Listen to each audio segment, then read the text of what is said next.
da Bíblia, é um dos assuntos que eu mais estudei, que é escatologia, que são os tempos finais. O que está acontecendo? A gente está vivendo os tempos finais, há sinais, segundo a Bíblia, proféticos, e a gente não falou dessa pedra também. Tá, isso aqui é uma coisa simples, depois eu falo dela. Tá bom. Bom, na verdade... Porque tem esse movimento, né? Claro. A pandemia faz parte Claro. disso, o anticristo já está aí. Aliás, a gente está perto da segunda volta de Cristo. Claro, eu acredito que sim. Sim? Mas vamos lembrar uma coisa.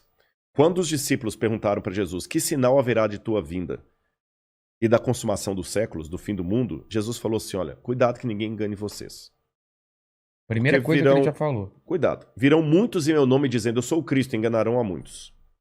Certamente, isso está em Mateus capítulo 24. Depois, quem tiver uma Bíblia em casa, procurem Mateus capítulo 24.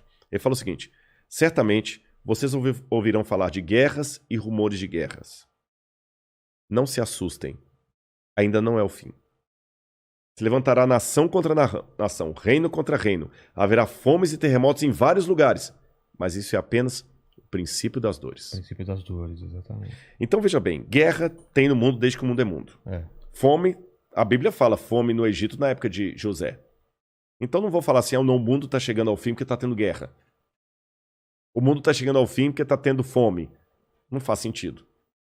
Mas o Apocalipse coloca alguns elementos que indicavam quando nós estivéssemos chegando próximos ao fim. Embora, nota de rodapé aqui, ninguém sabe o dia nem a hora da volta de Jesus. É estupidez. Tentar adivinhar. Não, claro, não podemos isso. Você entendeu? Bom, mas a gente pode saber a proximidade dos tempos em que vivemos. Então tem algumas coisas no Apocalipse que são características do tempo do fim. Exemplo, Apocalipse 11, 19. Diz assim, as nações ficaram iradas.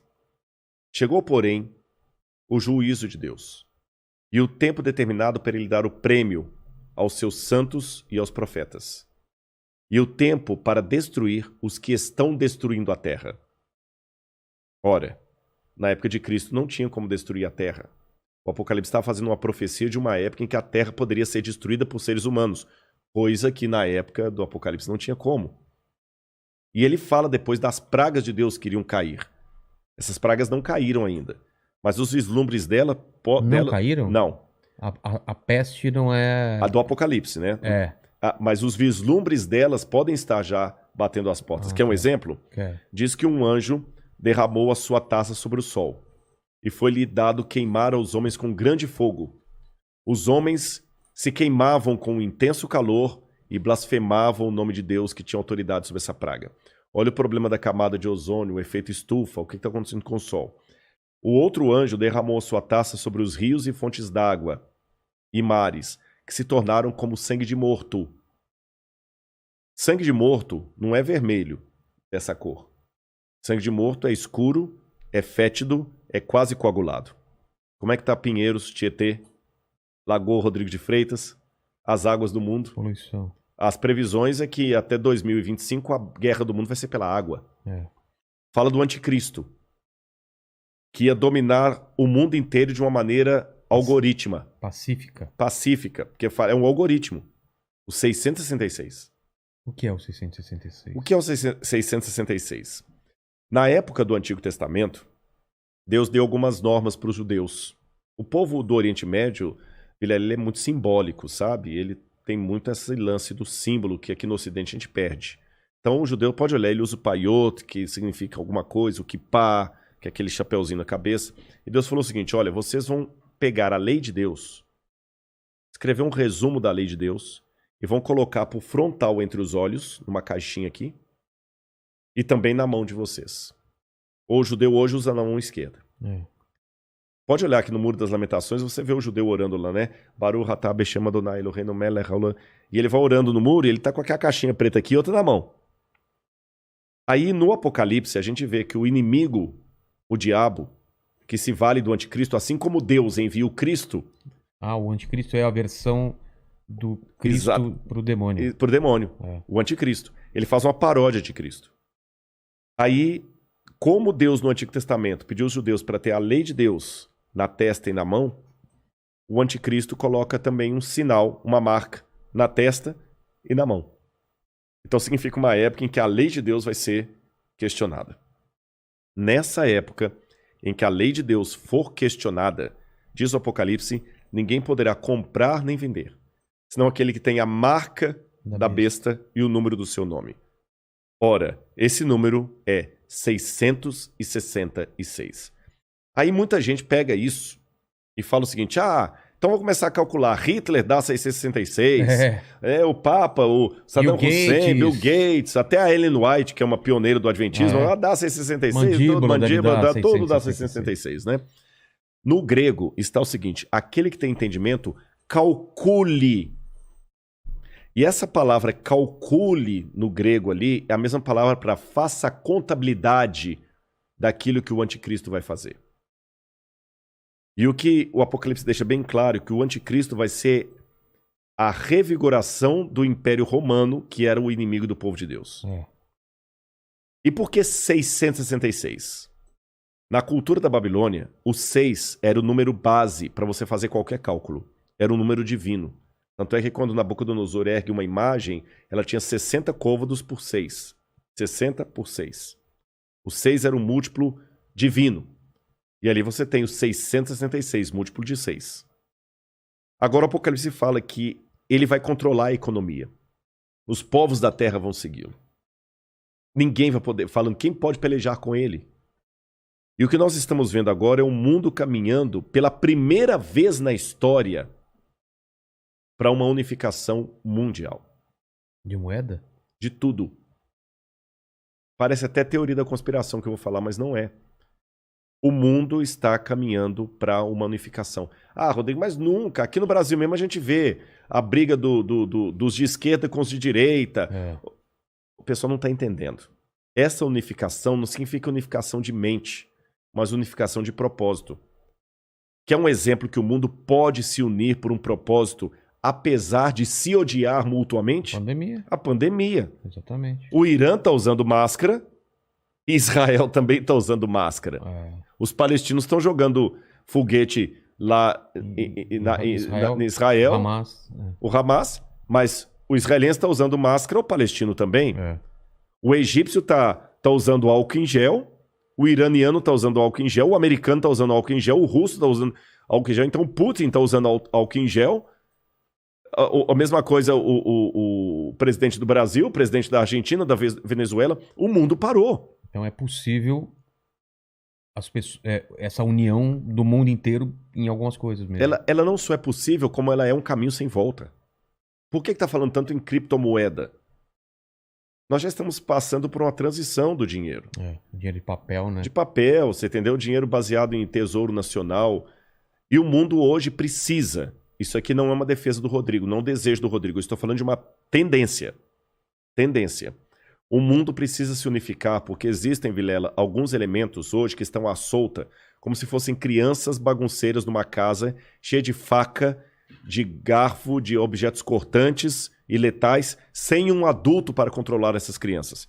Você jamais faria isso. Quais são as crianças que estão à solta no mundo e precisam de um adulto para controlá-las? Um preceptor, uma babá? Internet. Quem tem domínio da internet?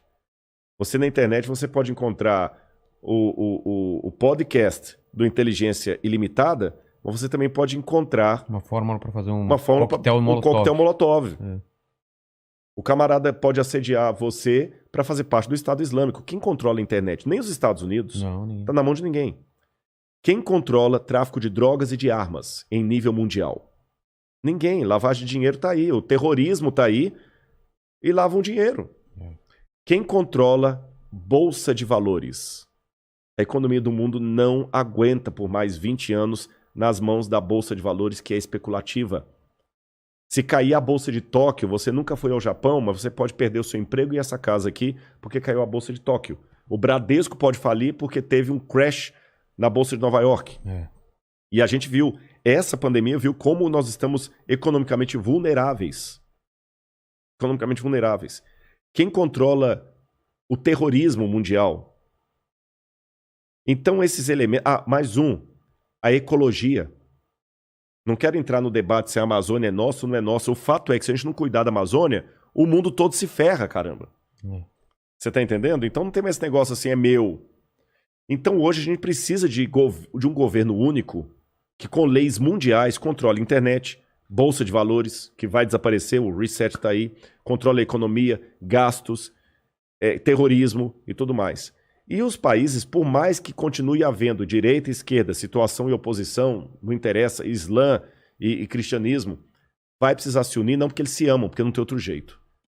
E essa união está muito parecida com o caminho de preparação para o anticristo. Agora, a minha questão aqui não é cair naquela esquizofrenia escatológica de achar agora que qualquer coisa eu tenho que evitar porque senão é uma marca da besta. Eu já vi gente, isso aqui é sério, que não quer deixar colocar o revolvinho da temperatura na testa da mão, porque aquilo é a marca da besta. Calma. Estupidez, não tem nada a ver um negócio desse, gente, tá bom?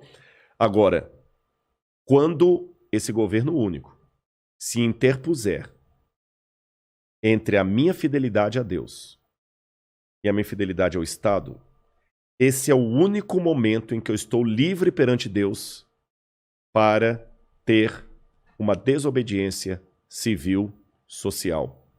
Porque a própria Bíblia me ensina a ser obediente às autoridades constituintes. Mesmo quando Nero estava no poder, Pedro escreveu: respeitem as autoridades constituídas. A César o que é de César. Dai César o que é de César. Pague os impostos. Seja um bom cidadão. Que a crise não venha por culpa de vocês. A Bíblia me ensina a ser um bom cidadão. Porém, a própria Bíblia fala: quando o governo der uma ordem... A Bíblia não diz isso explicitamente. Diz assim, em termos filosóficos. Sim. Quando o governo der uma lei que vá contra os mandamentos da lei de Deus, como os companheiros de Daniel na Babilônia, enfrente a morte se preciso for, mas não ceda. Talvez essa seja a diferença de um teólogo apaixonado por Deus e pela Bíblia e alguém que simplesmente é um acadêmico livre. Porque que especialista em literatura inglesa, em sã consciência, teria coragem de morrer por sua interpretação de Shakespeare? Mas a Bíblia é um livro que já levou muitos ao martírio para não abrir mão daquilo que a Bíblia ensina. Falou que a segunda vinda de Cristo está próxima.